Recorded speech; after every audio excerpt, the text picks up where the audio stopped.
성도 여러분들 안녕하십니까?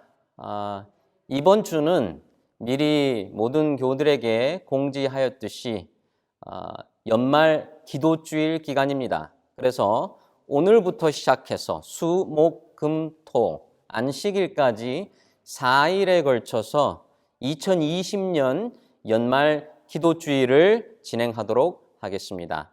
다 같이 묵상하심으로 기도주일 첫 날 수요일 저녁 예배를 시작하겠습니다.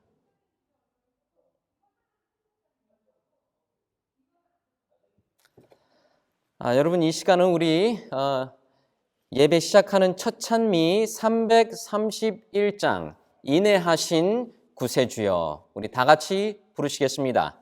이 찬미를 부르신 후에 첫 기도가 있겠습니다.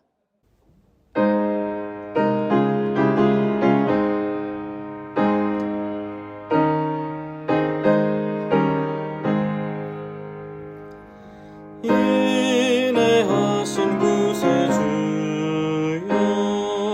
기도 들으사 죄인오라 하실 때에 날 부르소서. 주여 주여 기도 들으사 죄인오라 하실 때에 날 부르소서. 자비하신 보좌 앞에 꿇어 엎드려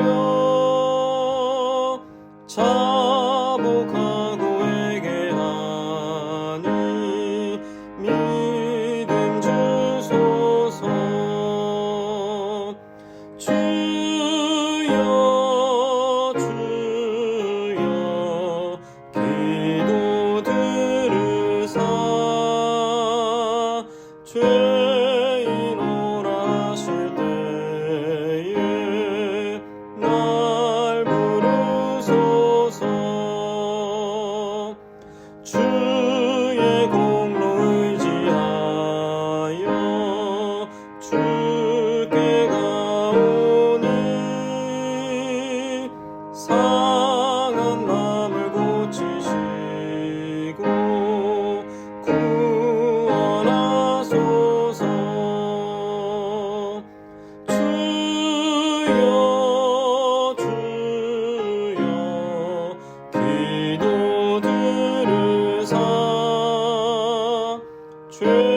죄인오라 하실 때에 날 부르소서. 만복 근원 예수시여 위로하소서. 우리 주와 같으시니 어디 있을까. 주여 주여 기도 들으사 죄인오라 하실 때에 날 부르소서.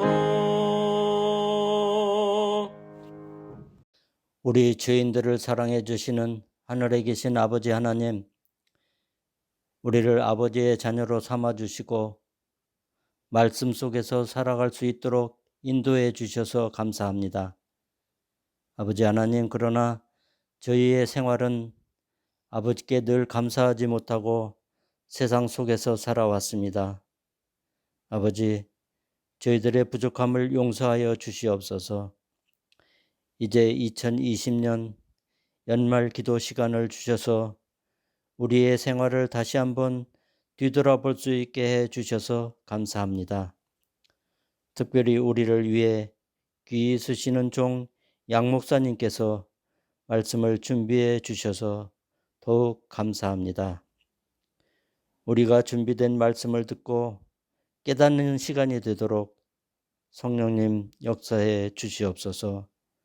또한 말씀을 듣고 회개하는 자가 되도록 성령님 도와주시옵소서. 비록 지금 우리가 방송 매체를 통해 주님의 말씀을 듣고 있습니다. 어서 이 질병이 우리의 생활 속에서 물러갈 수 있도록 주님 역사해 주시옵소서. 저희들은 주님의 성전에서 주님께 찬양과 기도와 말씀을 듣기를 원합니다. 주님 도와주시옵소서.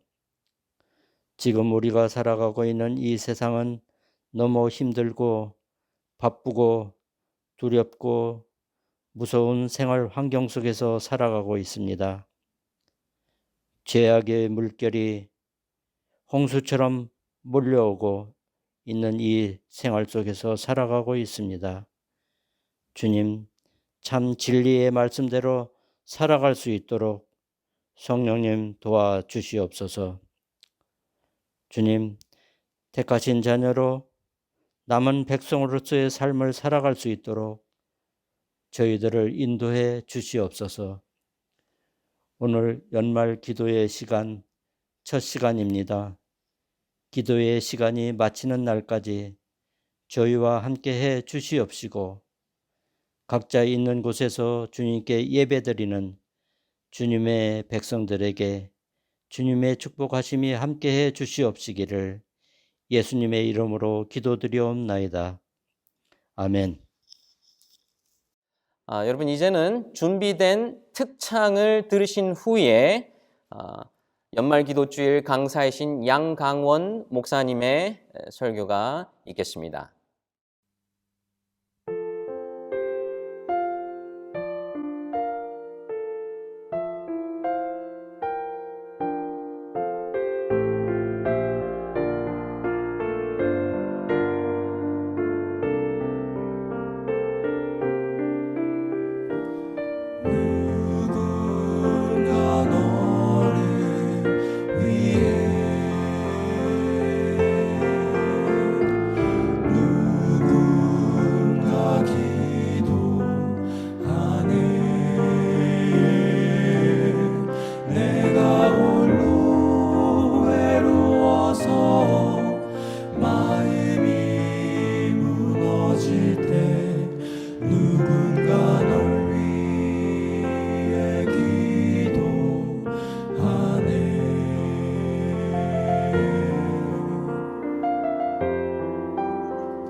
무서운 시련이 너를 위협하고 험한 폭풍 몰려와 내가 근심할 때 누군가 항상 너를 위해 기도하네. 너를 위해 주께 기도한다네.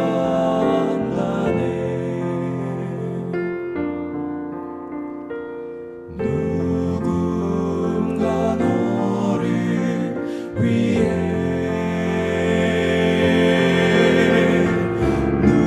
누군가 기도하네. 내가 홀로 외로워서 마음이 무너질 때 누군가 널 위해 기도하네.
위해 기도하네.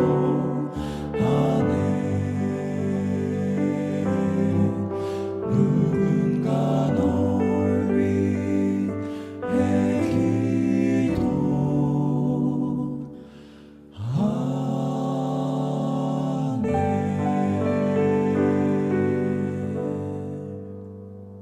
여러분, 이 시간에 우리가 양강원 목사님의 말씀을 듣기 전에 간단하게 양강원 목사님을 여러분들에게 소개해 드리겠습니다. 아마 몇 년 전인 것 같은데요. 저희 교회에 오셔서 주말 붕회를 한번 인도해 주신 적이 있습니다.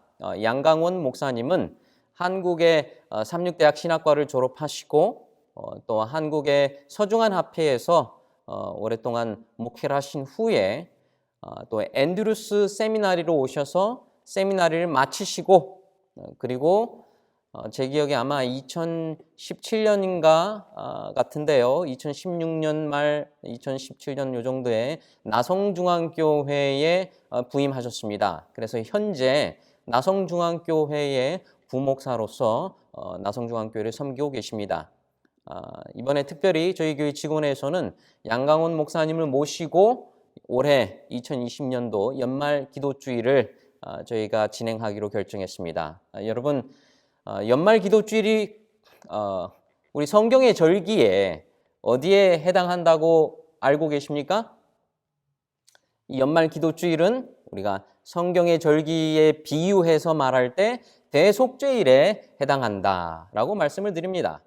그래서 올 한 해 대속죄일이 그 한 해에 지었던 우리의 죄들을 다 하나님 앞에 회개하고 그 죄의 용서, 대속함을 경험했던 것처럼 이 연말에 2020년이 끝나가는 이 끝자락에 올 한 해 우리의 삶을 되돌아보면서 다시 한번 하나님 앞에 회개할 것은 회개하고 또 하나님 앞에 우리의 죄를 용서함을 받는 그러한 영적인 대속죄를 경험하는 기간이 바로 이 연말 기도주일입니다. 이것을 위해서 특별히 이 양 목사님을 모셨습니다. 양 목사님의 말씀을 통해서 우리가 이번 한 주 동안 올 한 해 우리의 삶을 되돌아보고 하나님 앞에 우리의 삶을 자복하고 죄를 자복하고 또 대속함을 경험하는 그런 복된 연말 기도주일이 되길 간절히 바랍니다. 양 목사님 나오셔서 말씀해 주시겠습니다. 글랜델 교회 성도 여러분, 안녕하십니까? 올 한 해 정말 많은 일들이 있었고 또 어려운 가운데 있었지만 이렇게 저희가 또 2020년 연말 기도주일로 하나님의 말씀으로 교제할 수 있게 된 것 감사하게 생각합니다. 그동안 한 해 동안 여러분 어떻게 지내셨습니까? 정말 다사다난하고 참 어려운 시기를 저희가 보냈습니다. 그리고 저희들의 영적인 것도 여러 가지 신체적인 것도 많은 어려움이 있는 한 해였다고 생각됩니다. 그러나 우리 하나님께서 각 처소에서 저희를 잘 안전하게 지켜주시고 또 이렇게 연말을 맞이해서 우리의 마음을 다시 한번 되돌이키고 우리 하나님께 우리의 초점을 다시 맞출 수 있는 이 영적인 시간을 허락하신 우리 하나님께 감사를 드립니다. 저는 이 한 주를 여러분들과 함께 보내면서 무슨 말씀으로 이 말씀을 나눌까 좀 고민을 했습니다. 그러던 가운데 많은 주제들이 떠올랐었는데요. 그 가운데서도 소위 우리가 이 시대에 어떠한 마음으로 하늘을 준비해야 할 것인가, 저는 노아의 때를 살펴보면서 오늘날 우리 세대의 때를 저희가 한번 비교해 보기를 원합니다. 그래서 총 제목을 노아의 때에 임한 하나님의 은혜라는 제목으로 잡았습니다. 이것은 노아의 때에 임한 하나님의 심판을 강조하는 것이 아니라 그 심판이 있기 전에 하나님께서는 얼마나 많은 사랑과 은혜를 우리에게 베푸셨는가, 그리고 우리의 마음이 어떻게 하나님의 그 은혜로 향해야 하는가, 또 그리고 우리가 어떻게 그것을 초점을 맞춰야 하는가, 이것들을 저희가 살펴보기를 원합니다. 모쪼록 저희가 한 주간의 이 말씀을 나누는 기간 동안 하나님의 영이 함께 하셔서 우리가 하나님께로 마음을 되돌이키고 다시 한번 새해를 맞이하면서 우리 하나님께 헌신하는 이 시간들이 되기를 바랍니다. 그 첫째 날로 재림 교인과 에녹이라고 하는 제목으로 오늘 첫째 날을 시작하고자 합니다. 본문의 말씀은 유다서 1장이 본문의 말씀입니다. 화 있을진저 이 사람들이여 가인의 길에 행하였으며 삭슬 위하여 발람의 어그러진 길로 몰려갔으며 고라의 패역을 따라 멸망을 받았도다. 아담의 7대 손 에녹이 이 사람들에 대하여도 예언하여 이르되 경건하지 않은 죄인들이 주를 거슬러 한 모든 완악한 말로 말미암아 그들을 정죄하려 하심이라 하였느니라. 사랑하는 자들아, 너희는 우리 주 예수 그리스도의 사도들이 미리 한 말을 기억하라. 그들이 너희에게 말하기를 마지막 때에 자기의 경건하지 않은 정욕대로 행하며 조롱하는 자들이 있으리라 하였나니, 사랑하는 자들아, 너희는 너희의 지극히 거룩한 믿음 위에 자신을 세우며 성령으로 기도하며 하나님의 사랑 안에서 자신을 지키며 영생에 이르도록 우리 주 예수 그리스도의 긍휼을 기다리라. 오늘 유다서 1장의 말씀을 저희가 본문으로 해서 우리 재림교인과 에녹, 특별히 그 연관성이 무엇이 있는가, 또 그리고 이 마지막 때, 특별히 이 유다서 1장에는 마지막 때라는 이 말이 등장하죠. 그래서 이 마지막 때 우리가 어떤 것을 준비해야 하는가 정말 저희가 깊이 살펴보기를 원합니다.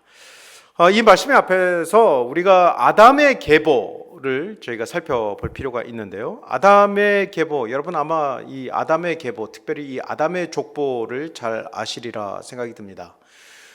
이 아담의 족보를 저희가 잠깐 우리가 복습을 한번 해볼 생각인데요.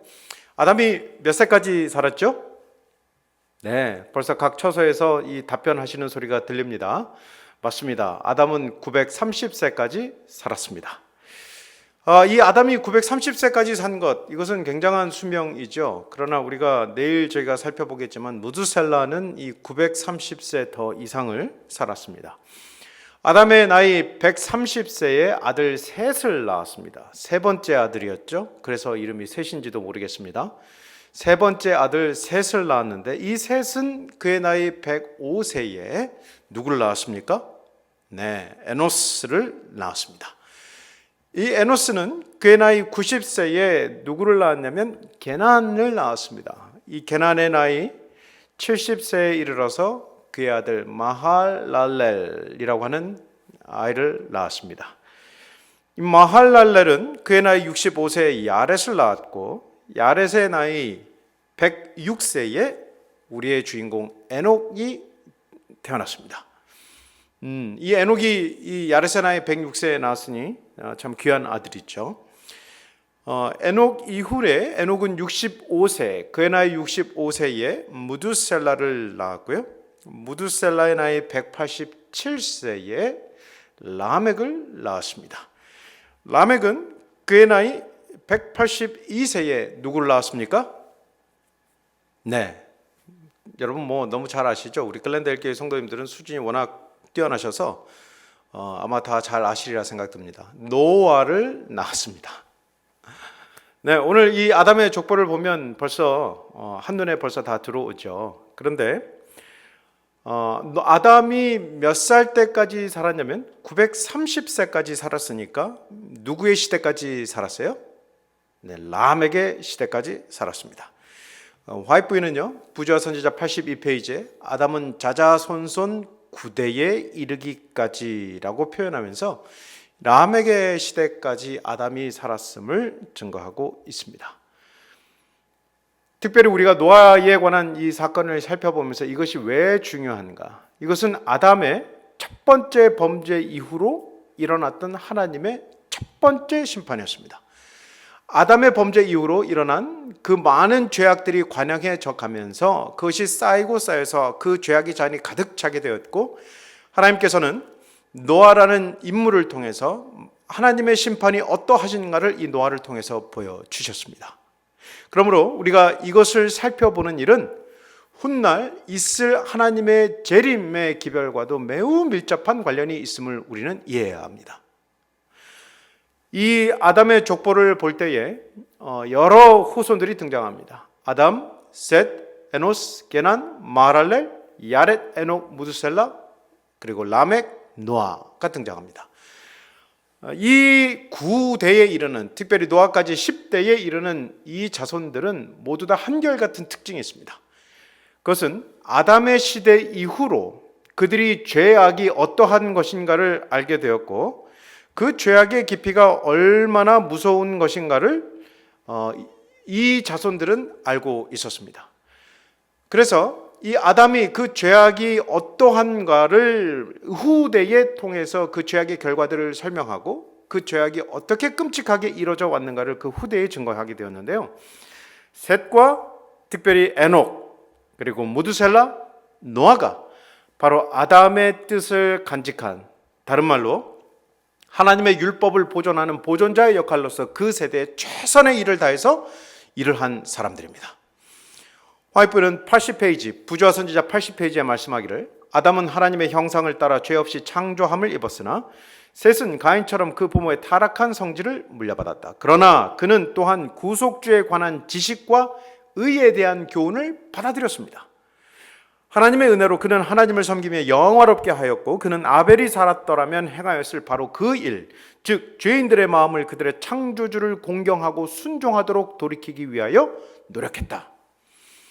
아담의 후손들이 바로 이러한 삶을 살았습니다. 구속주에 관한 의에 대한 교훈, 바로 무엇입니까? 네, 믿음으로 말미암는 의, 그것이야말로 가장 그들에게 필요한 죄의 해결책이라는 사실을 후손들에게 증거하고, 또요, 그들의 창조주를 존경하고 순종하도록 하는 삶, 그 삶을 살았다고 표현하고 있습니다. 이것이 무엇입니까? 바로 안식일을 기억하여 거룩히 지키는 그러한 삶을 그들이 살았다는 것을 의미합니다. 그러고 보니까 이 두 속성에 무엇이 담겨져 있습니까? 바로 우리의 이름이 담겨져 있습니다. 바로 제7일 안식일, 예수 재림교. 그럼 얼마나 자랑스러운 이름입니까? 그렇죠? 아담의 후손들의 영적인 삶이 바로 이러한 삶을 살았습니다. 부조화 선지자 81페이지에 하나님께 충성해온 아담의 자손들은 모두 안식일을 존중하였다라고 말씀하고 있습니다. 바로 우리들의 어떤 모습을 보여주고 있는 것이죠. 그러한 죄악이 관영한 그 세대에 하나님의 율법을 보존하고 창조주 하나님을 기억하며 살아간 사람들, 이 사람들이 바로 아담의 후손들이었고 또 오늘날 이 세대를 살아가는 우리들의 모습이라고 할 수 있겠습니다. 하나님께서는 이러한 하나님의 율법을 보존하고 하나님의 어떤 속성들을 드러낼 그러한 사람들을 꾸준히 보존해 오셨습니다.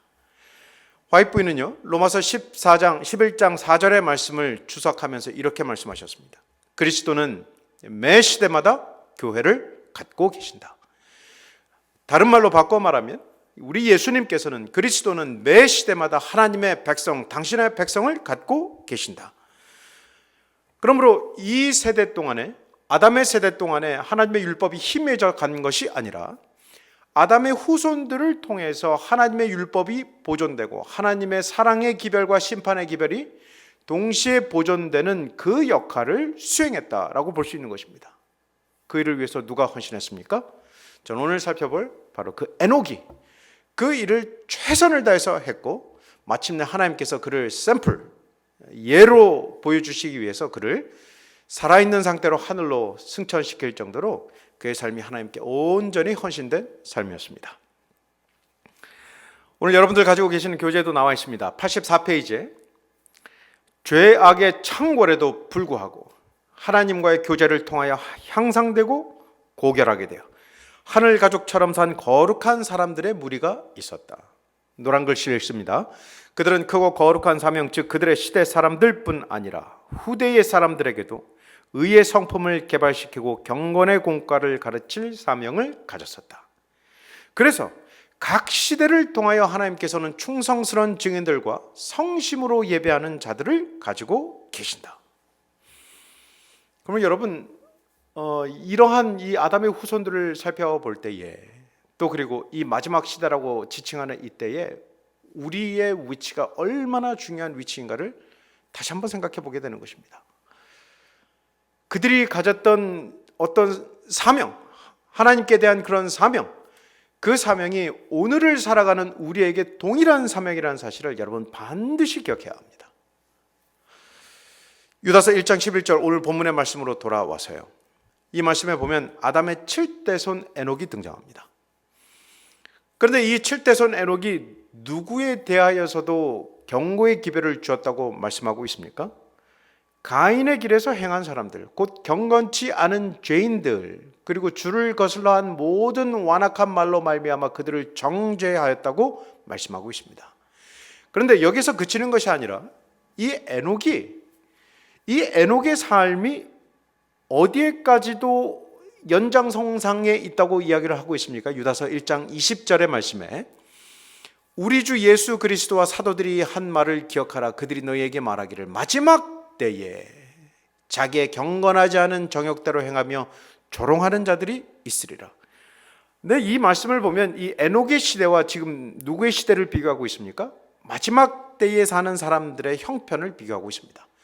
그러므로 이 에녹이 전한 그 기별과 우리가 당대에 사는 전하는 기별이 일맥상통하다는 것을 보여주고 있을 뿐만 아니라 에녹이 전한 그 당시의 기별이 언제까지도 유효하다는 사실을 보여주고 있습니까?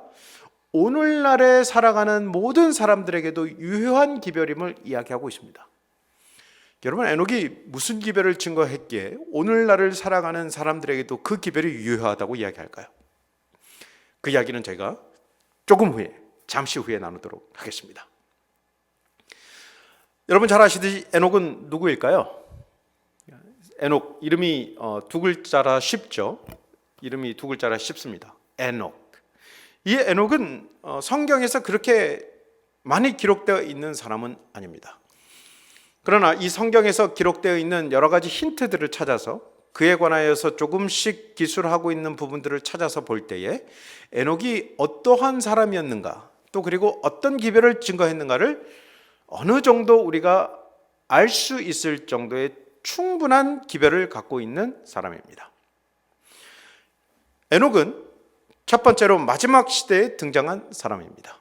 마지막 때에 등장한 사람. 유다서 1장 14절에 말씀하기를 아담의 7대 손 에녹이 이 사람들에 대하여도 예언하여 이르되 라고 표현하고 있습니다. 여기서 7대 손 에녹이라고 표현하고 있죠. 이 역대상 1장 1절로 3절 그리고 유다서 1장 14절에 이렇게 표현하고 있습니다. 아담의 7대 손 에녹을 가리켜 아담, 셋, 에노스, 게난, 마하랄렐, 야렛, 에녹. 이게 일곱 번째 7대 손입니다. 이 일곱 번째 에녹이 태어났다라고 하는 의미는 굉장히 중요한 의미를 담고 있습니다. 왜 그런가? 아담의 또 다른 7대 손이 있습니다. 그 7대 손은 아담, 가인, 에녹, 이랏, 무후야엘, 무드사엘, 라멕이라고 하는 사람입니다.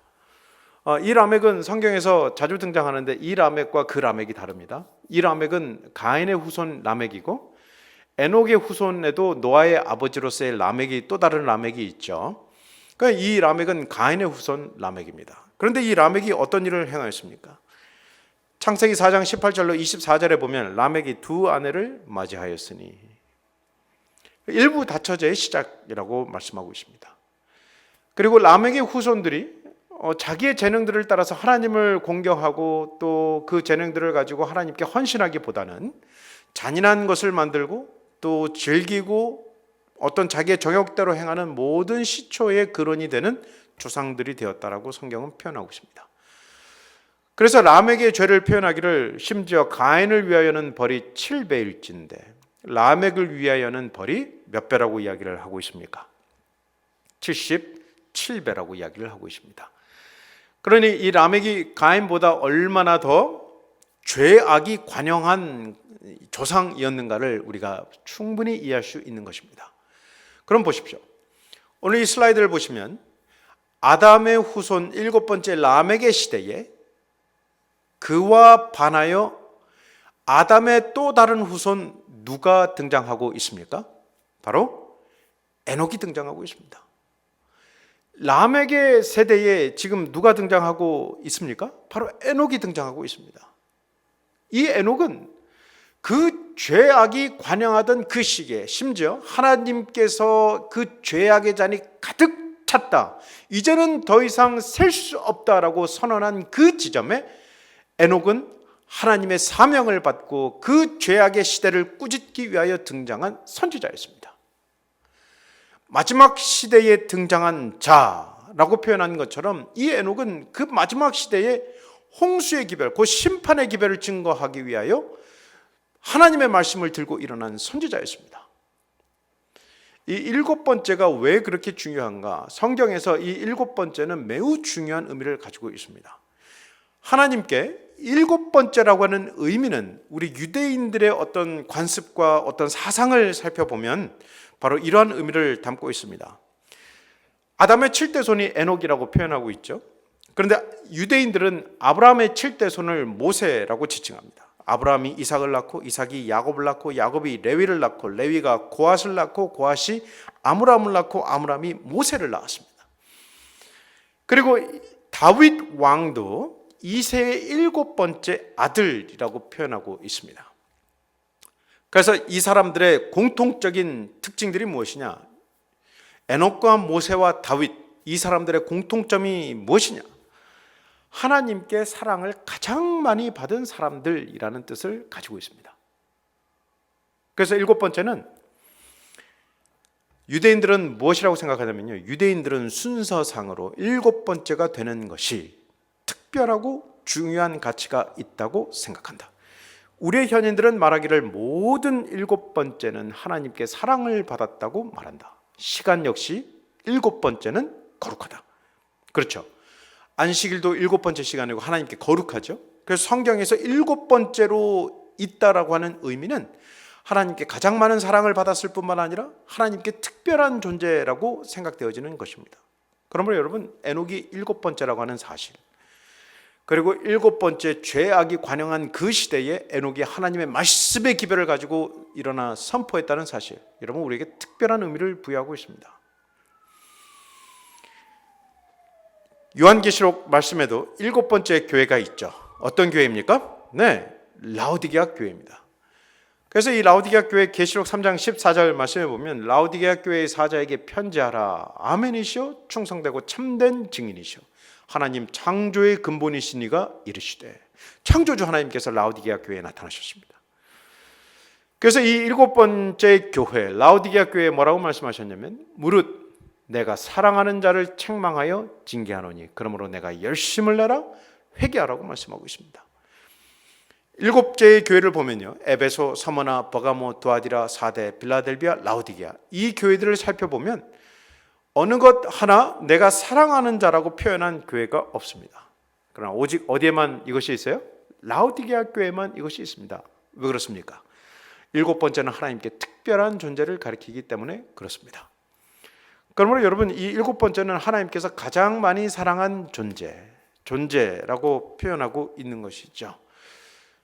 그러므로 여러분, 이 에녹의 아담의 7대손으로서 그 죄악이 관영하던 그 시기에 하나님의 말씀을 증거한 것과 이 마지막 시대의 라오디게아 교회로서 7번째로 하나님의 사명을 맡은 사람들, 분명히 일맥상통한 점이 있습니다.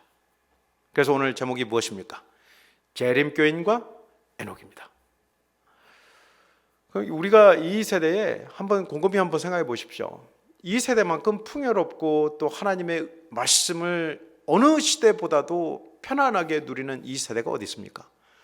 지금 여러분들도 지금 무엇으로 시청하고 계십니까? 연말 기도 주일을 유튜브로 신청하고 계십니다. 우리가 직접 만나면 좋았겠지만, 여러분들과 제가 직접 만나면 좋았겠지만, 지금 영상으로 하나님의 말씀을 듣고 또 아멘 하고 받아들이는 이 시기, 어떻게 보면 놀라운 기술의 발전이고 또 풍요로운 말씀의 세대라고 생각되어집니다. 물론 오늘 이 방송을 글랜데일 교회 성도님들만 보실 뿐만 아니라 누구도 보실 수 있습니까? 지나가다가 유튜브를 지나가다 보실 수 있는 분도 계시고, 어쩌다가 이렇게 들어와서 보신 분들도 계시고, 검색을 해서 들어와다가 보신 분들도 계실 것입니다. 그래서 이 하나님의 말씀이 풍성하게 누구에게나 흘러가는 세대, 이 세대가 바로 라오디게아 교회 세대입니다. 그래서 라오디게아 교회 세대를 뭐라고 말씀하고 있습니까? 나는 부요하다 그랬어요. 부족한 것이 없다. 이렇게 풍성한 은혜의 시기를 누리고 있습니다. 그런데 여러분, 종교개혁 시대 당시에 하나님의 말씀을 보기 위해서 이 성경책 한 세트를 갖는다라고 하는 의미가 무엇을 뜻했냐면 집 10채의 값과 맞먹었다라고 표현하고 있습니다. 그러니까 성경 한 지를 복사해서 가지려면 그 수고와 노력과 시간과 인내가 들어가기 때문에 그 비용이 집 몇 채와 맞먹는다고요? 집 10채와 맞먹는다고 그랬어요. 그래서 아무나 성경을 읽을 수가 없었습니다. 누구도 성경을 쉽게 가질 수가 없었습니다. 그러니까 여러분, 우리가 이 세대에 하나님의 말씀을 얼마나 쉽게 또 흔하게 접합니까? 그렇죠. 이러한 세대에 하나님께서는 우리로 하여금 더욱더 열심을 내라고 말씀하고 있습니다. 왜요? 내가 너를 사랑한다고 말씀하고 있습니다. 내가 사랑하는 자를 책망하여 징계한다고 말씀하고 있습니다. 그러므로 이 에녹이 마지막 시대에 등장하여 하나님의 기별을 선포한 것처럼 오늘날 우리에게 주어진 사명도 분명합니다. 에녹이 하나님의 사랑의 기별을 증거했던 것처럼 또 심판의 기별을 증거한 것처럼 오늘 이 세대를 살아가는 우리들도 하나님의 말씀을 증거하고 또 그분의 사랑과 심판의 기별을 증거할 하나님의 남은 백성으로서의 삶을 살아야 합니다.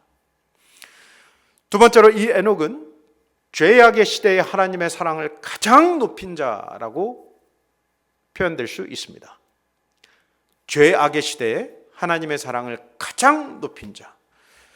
창세기 5장 22절 말씀에 에녹은 300년을 하나님과 동행하였다라고 표현하고 있습니다. 하나님과 300년을 동행했는데요.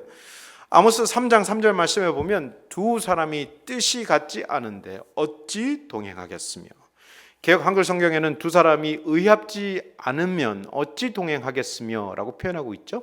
뜻이 같지 않은데 어찌 동행하겠느냐. 요한복음 6장 39절에 하나님의 뜻은 무엇입니까? 나를 보내신 이의 뜻은 내게 주신 자 중에 내가 하나도 잃어버리지 아니하고 마지막 날에 다시 살리는 이것이니라. 그래서 우리 하나님께서 주시는 그 말씀, 하나님의 뜻대로 그분의 뜻에 맞춰 동행하는 삶, 그 삶이 무슨 삶이에요? 한 사람도 잃어버리지 아니하고 다 마지막 날에 다시 살리는 이것, 그들을 다 하늘나라로 데려가는 그것, 그 사랑의 기별을 에녹이 증거했다는 사실입니다. 그러므로 이 하나님과 동행했다라고 하는 이야기는 하나님의 말씀을 받들어서 하나님의 뜻대로 하나님의 말씀을 증거하면서 전도자의 삶을 살았다는 것을 또한 의미하기도 합니다. 그 기별에는 하나님의 귀중한 사랑의 기별이 담겨져 있습니다. 그 기별을 에녹이 증거한 것입니다. 부자 선지자 86페이지에 그리스도 안에 있는 하나님의 사랑을 설교하며 도처에 횡행하는 죄악을 책망하였다라고 표현하고 있습니다. 하나님의 사랑을 설교하며 도처에 횡행하는 죄악을 책망하였다. 그 성경에는 이 하나님의 심판의 기별이 참 잘못 해석하면 이것이 저주와 어떤 형벌의 개념으로 이해되어질 때가 많이 있습니다. 그럼 우리가 말씀을 자세히 읽어보면 그 말씀에는 하나님의 사랑이 가장 귀중하게 담겨져 있는 것들이 있죠. 가령 예를 들면 무엇이 있습니까?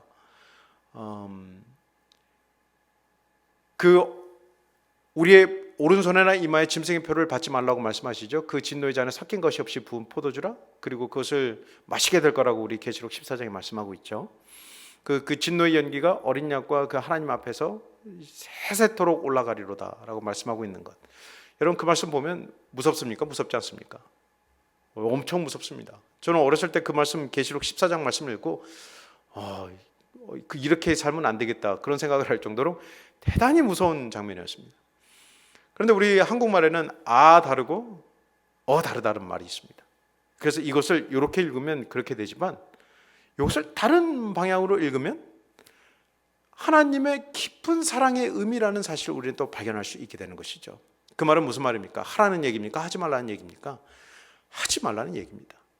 그러므로 오른손에나 이마에 표를 받지 말라고 하는 정말 이 역설적인 표현인 것이죠. 반어법적인 또한 표현인 것입니다. 그래서 한국말이 참 어렵다 그러죠. 그래서 김서월의 시에 보면 떠나는 임을 향하여 진달래꽃 뭐에 밟고 가라고 표현하고 있습니까? 지려 밟고 가라고 표현하고 있습니다. 왜 가시는 길 고이고이 뿌려드리오리다. 진달래꽃 가는 길마다 지려 밟고 가시옵소서. 그 말은 무슨 말입니까? 지려 밟고, 그 지려 밟는다는 것이 영어로 표현하기 참 어렵다 그러죠. 지려 밟는 것은 그냥 밟는 것이 아니라 뭔가 이게 지그시 누르는 듯 하면서 꾹 누르는 어떤 그런 애잔한 이런 좀 비참함 이런 것들이 다 담겨져 있는 이 한국어적 표현입니다. 그러니까 지려받고 간다는 이야기는 내 마음을 그대로 표현하는 것이죠. 내 마음이 뭐하다는 얘기입니까? 아프다는 얘기입니다.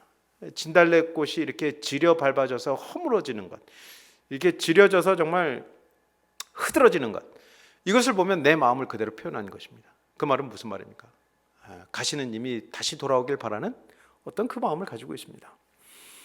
한국인이 한국어를 배우는 우리 일본 사람이 이런 글을 썼습니다. 한국어 초보 외국인에게 한국어로 시간 말하기가 거의 고문에 가깝대요. 왜냐하면 7시 7분을 왜 굳이 7시 7분이라고 하느냐 이 말입니다. 7시 7분이라고 하면 왜 안 될까?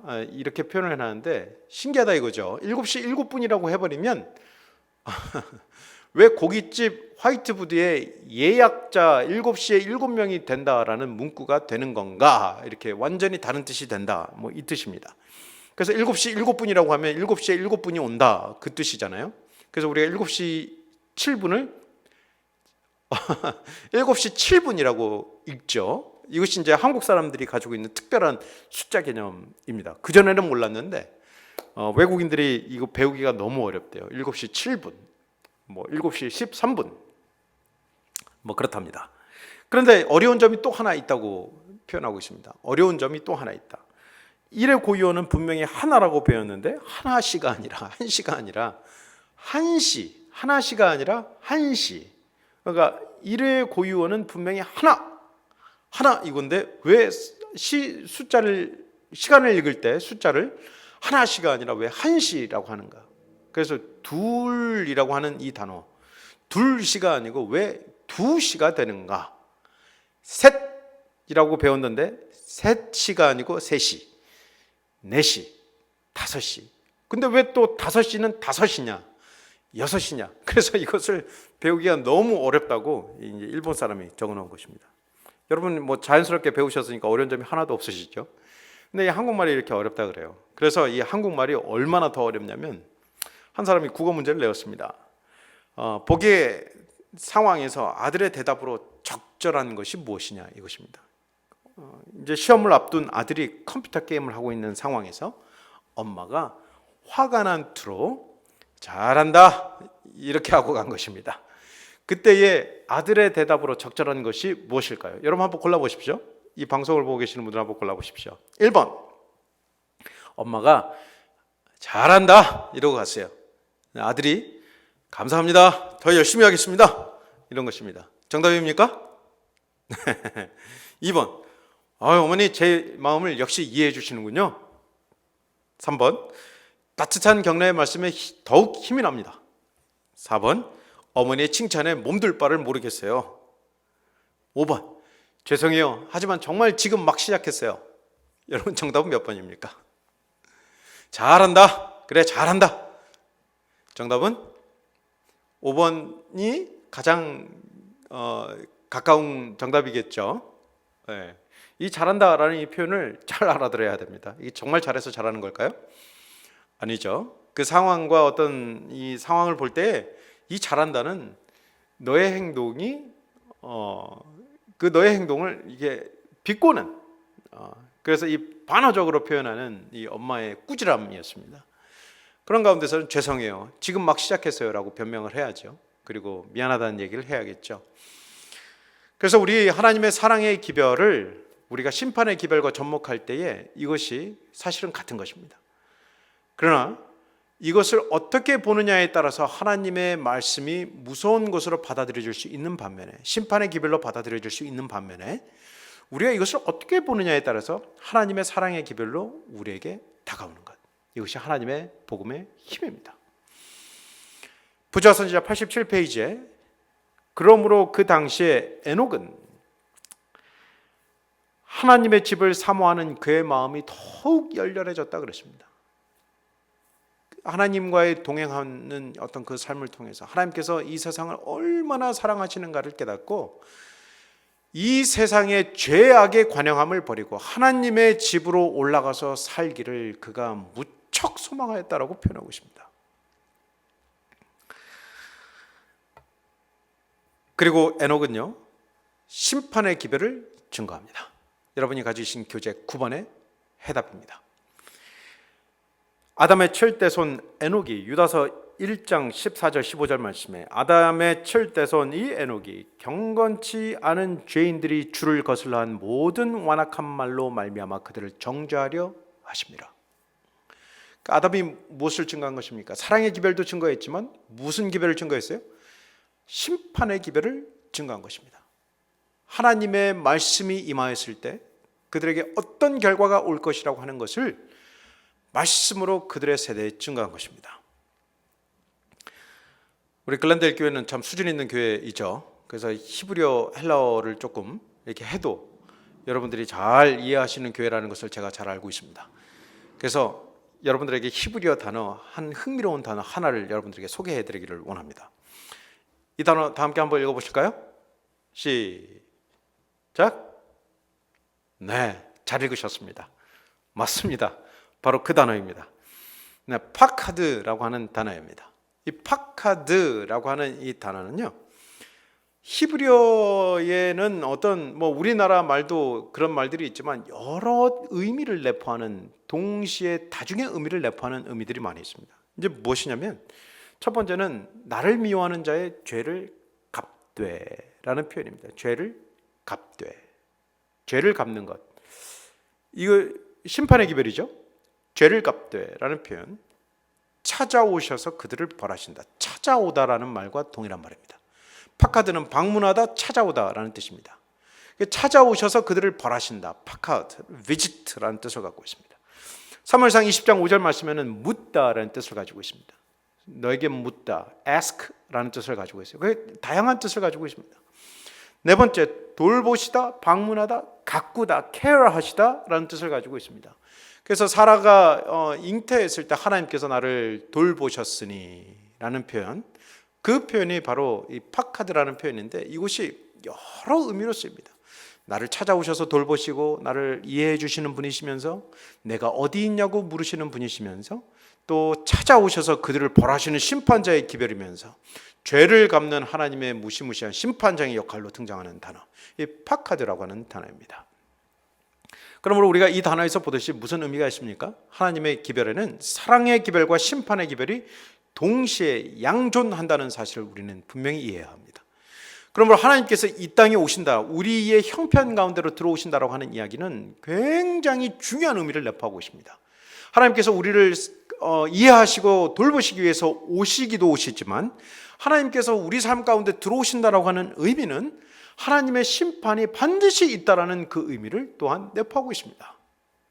에녹이 그 사실을 증거한 것입니다. 작년에 우리 글랜델 교회 우리 최진성 목사님께서 어느 한 날 저에게 전화를 주셨습니다. 그때가 제가 우리 교회 여름 성경학교를 다 마치고 집으로 돌아가는 한 4시 30분, 5시경이었던 걸로 기억이 나는데 마침 그때 전화가 왔어요.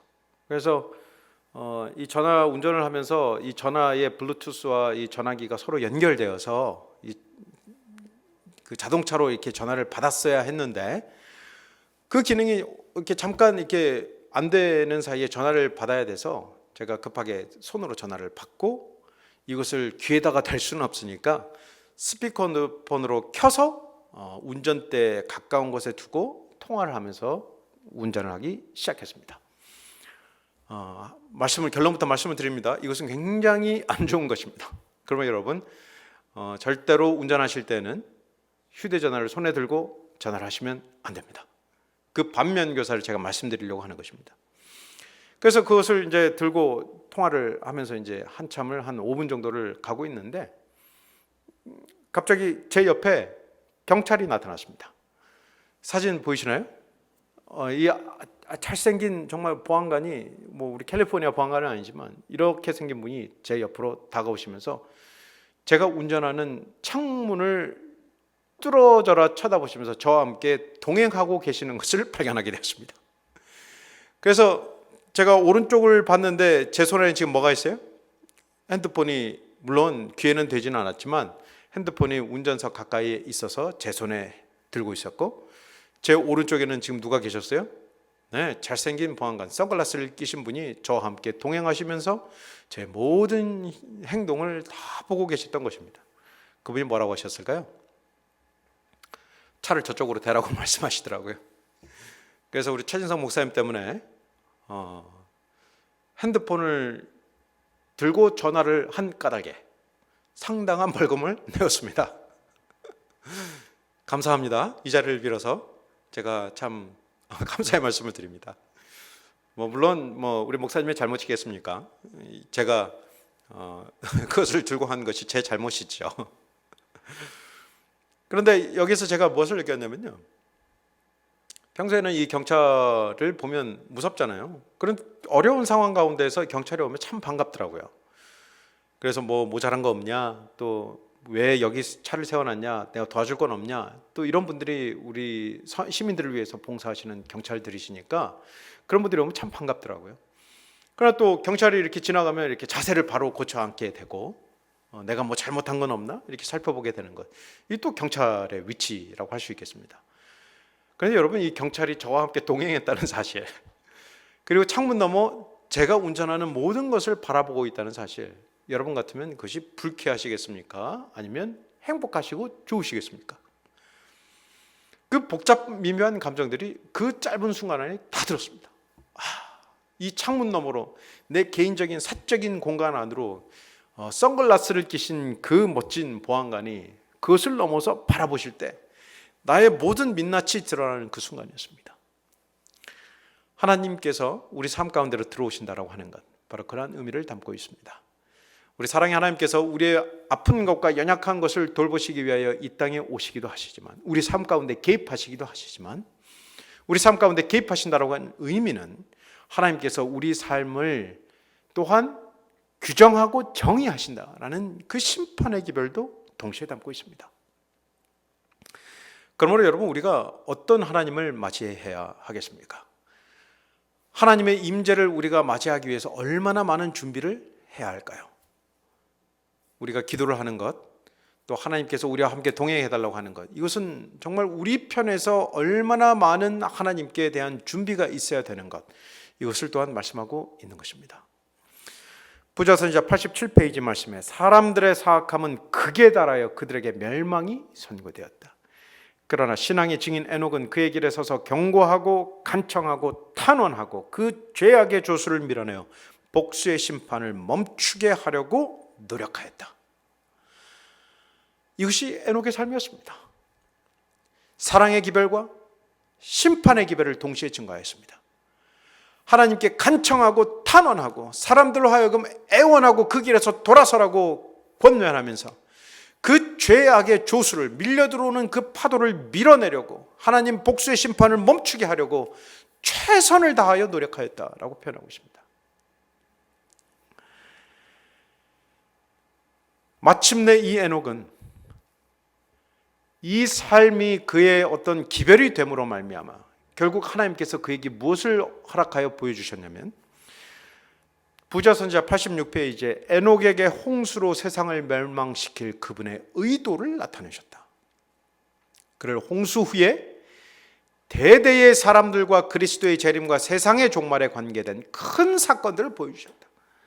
그리고 두 번째 나타나실 때에 이 세상의 부패한 상태를 보았다. 그러니까 여러분, 오늘 저희가 읽은 유다서 1장 말씀이 무엇을 말씀하고 있습니까? 바로 이 말씀을 말씀하고 있는 것입니다. 에녹이 무엇을 보았다고요? 마지막 시대에 두 번째 나타나실 예수 그리스도의 재림을 보고 그 당시의 형편을 보았다라고 표현하고 있습니다. 그래서 오늘 유다서 1장 14절 그리고 20절 21절에 뭐라고 말씀하고 있습니까? 유다가 마지막 때에 경건치 않은 자들을 향하여 권면하는 그 장면이 등장하고 있지 않습니까? 이것이 바로 유다서에 등장한 에녹의 기별이 왜 이 시대의 기별과 유효한가를 우리들에게 보여주는 대목입니다. 그 에녹이 무엇을 봤어요? 마침내 이 땅에 다시 오실 예수 그리스도의 재림을 목격하였습니다. 그리고 당대의 후손들이 겪게 될 홍수의 심판을 그들이 당할 것을, 경험하게 될 것을 이 에녹이 보았던 것입니다. 에녹은 여러분의 교재 9번, 역시 9번입니다. 마침내 살아서 하늘에 올라간 자입니다. 에녹은 하나님께서 너무 사랑하셔서, 그리고 그의 삶의 기별을 증거하시기 위해서 그를 살아서 하늘에 올려간 자라고 표현하고 있습니다. 히브리서 11장 5절입니다. 믿음으로 에녹은 죽음을 보지 않고 옮겨졌으니 하나님이 그를 옮기심으로 다시 보이지 아니하였느니라. 그는 옮겨지기 전에 하나님을 기쁘시게 하는 자라 하는 증거를 받았느니라. 에녹은 죽음을 보지 않고 하늘로 옮겨졌다. 살아서 구원함을 받은 사람. 이것이 마지막 시대에 14만 4천 명이 경험하게 될 놀라운 하나님의 선물입니다. 그러므로 이 에녹의 삶과 이 마지막 때의 재림교인의 삶이 서로 일맥상통합니다. 에녹의 삶이 어떠한 삶이 바로 우리가 어떠한 삶을 살아야 할지를 보여주는 예체라고 할 수 있는 것이죠. 88페이지입니다. 에녹을 승천시킴으로 주께서는 중대한 공과를 가르치실 계획이었다. 아담을 통하여 죽음이 온 것처럼 약속된 구주를 통하여 불사불멸의 생명이 이를 것이라는 소망을 사람들에게 주었다. 하나님의 율법을 순종하는 것이 가능하며 죄 많고 부패한 자들 가운데서 살 때라도 그들이 하나님의 은혜로 말미암아 유혹을 물리치고 순결하고 거룩하게 될 수 있다는 가르침을 주기 위하여 에녹을 뭐 하셨다고요? 살아서 죽음을 보지 않고 하늘로 올리우셨다. 그러므로 이 에녹의 삶이 바로 우리들의 삶입니다. 재림교인의 삶이 바로 에녹의 삶처럼 살아야 되는 것이죠. 이 에녹의 삶은 하나님의 은혜를 증거하는 삶이었습니다. 그 죄악이 관영한 가운데서도 에녹은 하나님의 은혜와 사랑의 기별을 증거하였을 뿐만 아니라 다가올 이 세대의 심판의 기별을 증거하였고 마침내 예수님의 재림을 목격하고 이 세대의 부패한 상태를 목격하여 그 기별을 증거한 사람이 바로 에녹이었습니다. 저는 이 에녹의 삶을 묵상하면서 저는 마지막 때의 하나님의 사랑의 증거, 은혜의 증거, 하나님께로 말미암아 믿음으로 말미암아 구원함을 얻는 그 구속주의 놀라운 의를 마음에 간직한 사람들, 또 그리고 이 세상의 창조주의 권위가 무너져 내려가고 창조주가 잊혀져가는 세대에 안식일을 기억하여 창조주의 놀라운 권위를 기억하는 하나님의 마지막 사람들, 저는 그 사람들을 이 에녹이 분명히 보았을 것으로 믿습니다. 그 사람들이 누구입니까? 한번 이 영상을 통해서 보시는 모든 분들 한번 따라해 보시겠습니까? 두 손을 가지런히 가슴에 모으시고 따라하시겠습니다. 바로 나다. 따라하셨습니까? 네, 바로 접니다. 이 마지막 시대에 하나님의 말씀을 신실하게 믿고 그리스도의 어떤 구속주의 놀라운 보혈의 공로를 의지하고 창조주 하나님의 놀라운 그 권위를 믿으면서 이 안식일을 지키는 사람들, 우리 바로 제7일 안식일 예수 재림 교인들 아니겠습니까? 역시 부자 선지자 88페이지입니다. 이 선지자의 경건한 품성은 그리스도께서 재강림하실 때에 땅에서 구속함을 얻을 자들이 달성해야 할 거룩한 상태를 대표한다. 바로 우리의 어떤 모본을 우리에게 보여주고 있는 것입니다. 우리의 모본을. 제가 자주 이렇게 설명하는 그 한 예가 있습니다. 그 예 가운데 하나가 무엇이냐면, 여러분 달리기 좋아하십니까?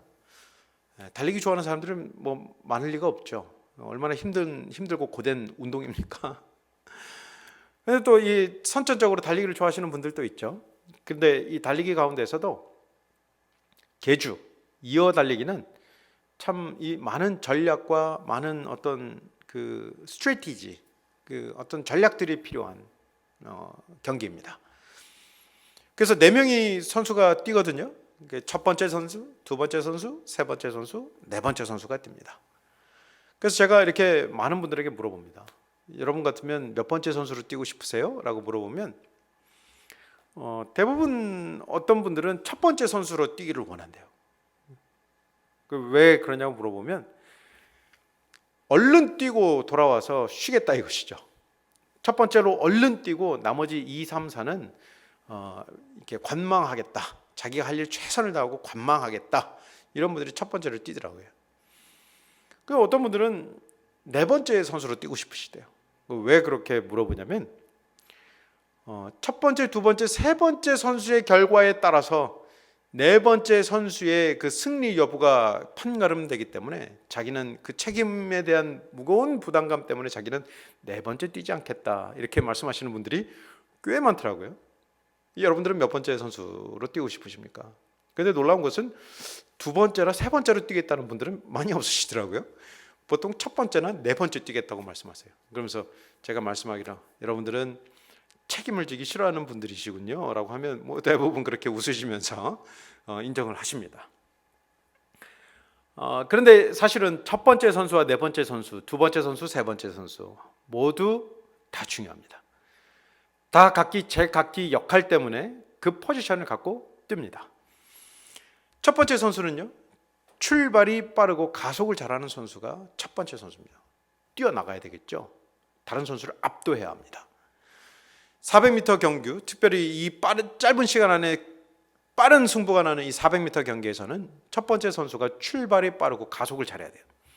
두 번째는 직선 주로를 만나기 때문에 이렇게 휘어지는 공간이 아니라 직선 주로를 만나기 때문에 두 번째 선수는 직선 주로에 강한 선수가 두 번째 선수 역할을 맡습니다.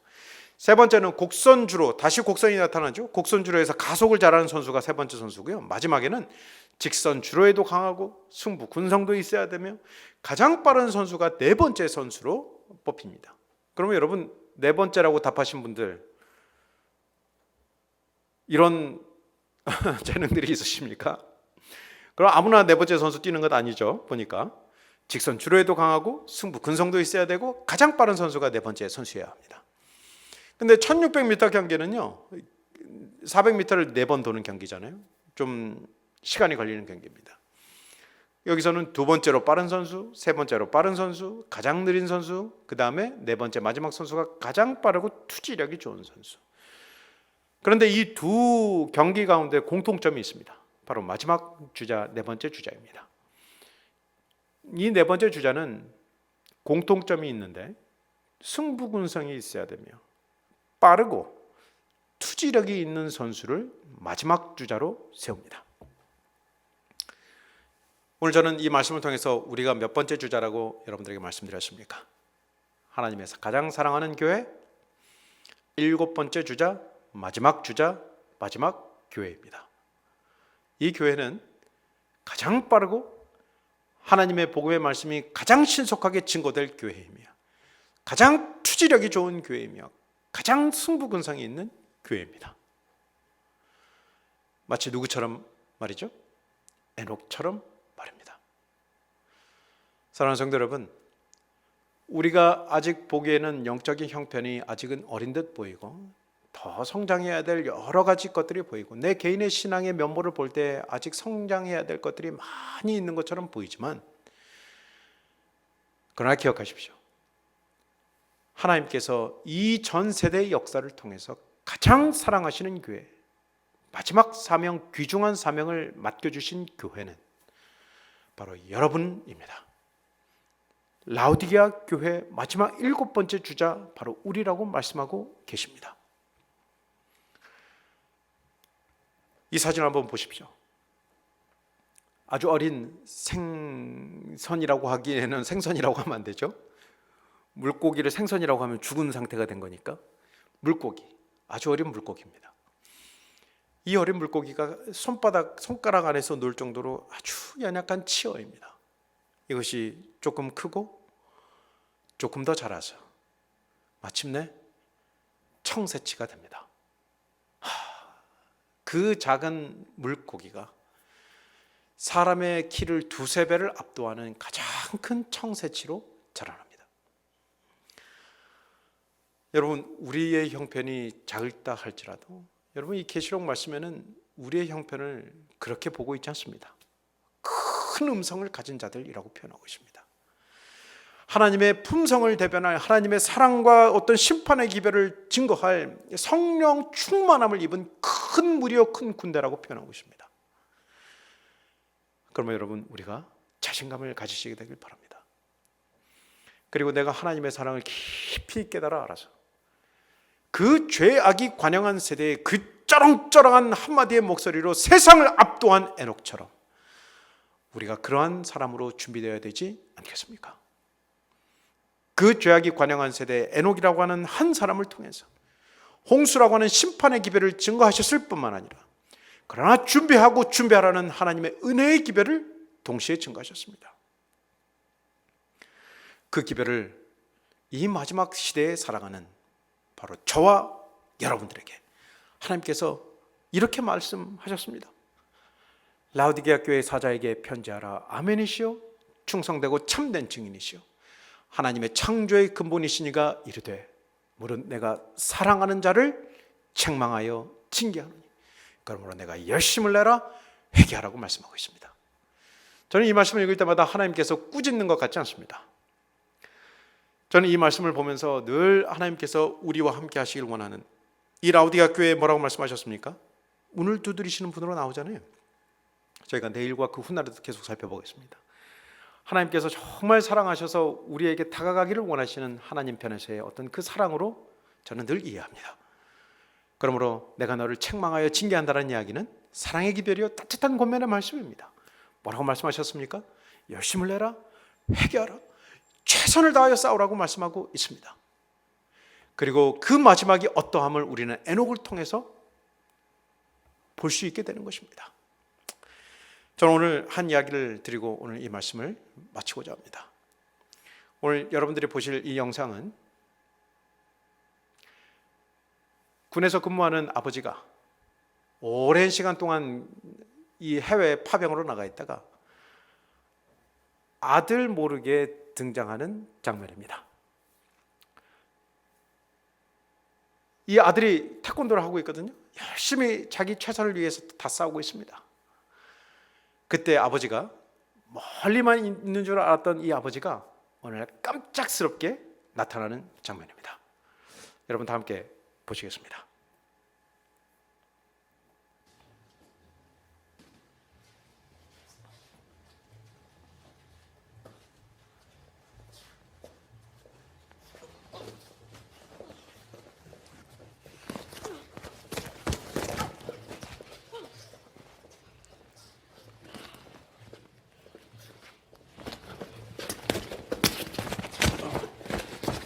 Keep your gloves up, Shiv. Keep your hands up.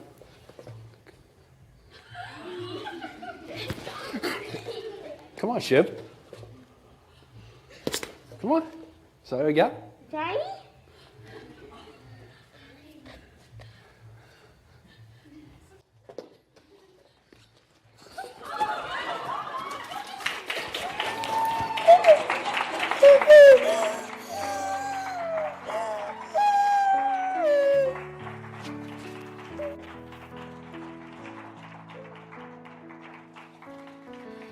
You were such a big boy. That was a good one.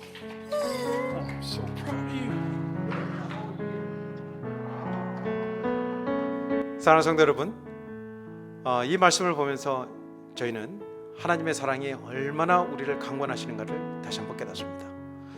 이 죄악이 관영한 세대에 우리가 우리의 힘을 다하여 최선을 다하여 노력할 때 언젠가 하나님께서는 우리의 어떤 그 처절한 싸움을 보시고 우리를 데리러 이 땅에 다시 오시게 될 것입니다. 에녹이 그 죄악이 관영한 세대에서 힘을 다하여 하나님의 사랑을 증거하고 은혜의 기별을 증거하였으며 하나님의 또한 심판의 기별을 증거하였습니다. 이 마지막 시대에 제7일 안식일 예수 재림 교인으로서 우리는 바로 그 에녹과 같은 삶을 살게 될 것입니다. 이 죄악이 관영한 세대에 놀라운 십자가의 사랑을 증거하며 창조주의 권위가 사라져가는 이 세대에 창조주의 놀라운 권위가 담겨져 있는 안식일 기별을 증거하고 그렇게 우리가 이 땅에서 투쟁하며 하나님의 기별을 증거하며 살다가 우리는 마침내 하늘에 올라가게 될 것입니다. 여러분 그날이 벌써 기다려지지 않으십니까? 제7일 안식일 예수 재림교회 정말 자랑스러운 이름을 여러분 가지시고 에녹이 보여주셨던 그 삶을 우리의 삶으로 살 수 있도록 오늘 이 연말을 맞이한 즈음 다시 한번 결심하는 저와 여러분들 되기를 바랍니다. 말씀을 마치겠습니다. 여러분 이 시간은 우리가 5분 동안 기도하는 시간을 갖도록 하겠습니다. 우리가 항상 연말 기도주일에 늘 해왔는데요. 5분 동안 여러분들이 기도하시는 동안에 음악이 흘러나올 겁니다. 그러면 그 음악이 흐르는 기간 동안 여러분들이 기도하시고 음악이 끝나면 자동적으로 여러분들이 기도를 끝내주시면 좋겠습니다. 오늘 특별히 여러분들이 기도하실 기도의 제목은 올 한 해 2020년 정말 다사다난한 이 세상 역사에서 잊혀질 수 없는 그러한 한 해였는데요. 이 한 해를 우리 모든 교우들이 영적으로 잘 마무리할 수 있도록 여러분 이 시간 기도해 주시기 바랍니다. 또 한 가지, 이 코로나 바이러스 사태가 속히 종식될 수 있도록 여러분 기도해 주시길 부탁드립니다. 오늘 이 시간 여러분들이 기도하실 때 이 두 가지 제목, 올 한 해 우리가 영적으로 잘 마무리할 수 있도록, 그리고 코로나 바이러스가 속히 종식될 수 있도록 이 두 가지를 위해서 기도해 주시고, 거기에다가 여러분들이 갖고 계신 개인적인 기도 제목들과 함께 5분 동안 기도하도록 하겠습니다.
여러분 다 같이 마치는 찬미 340장 놀랍다 주님의 큰 은혜 다 같이 부르신 후에 양강원 목사님께서 축도해 주시겠습니다.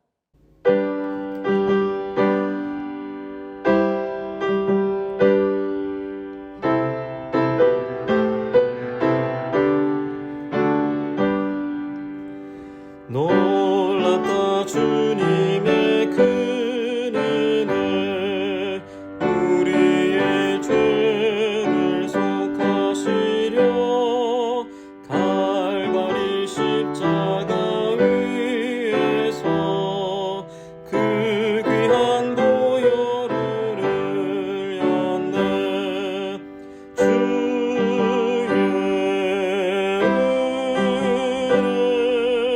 우리의 죄를 다 씻었네 주의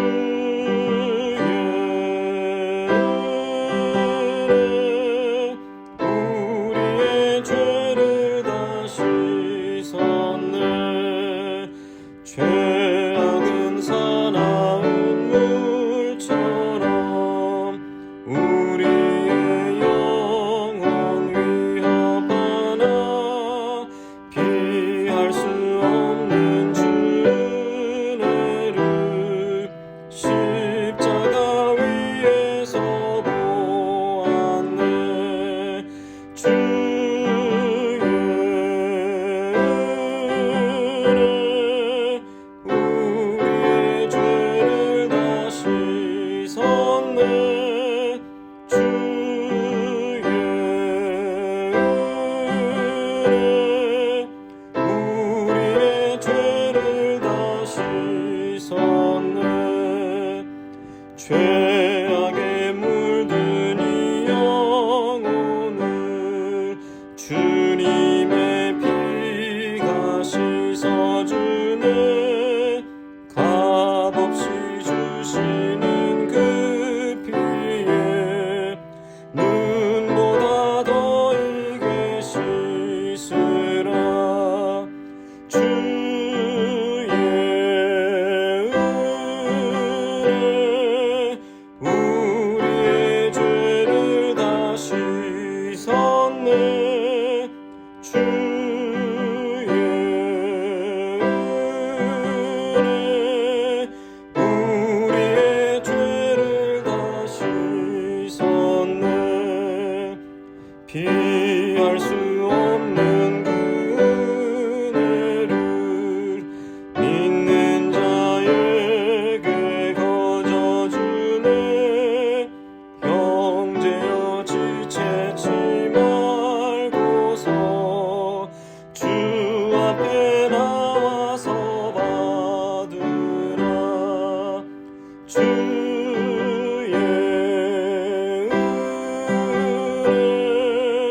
우리의 죄를 다 씻었네 주의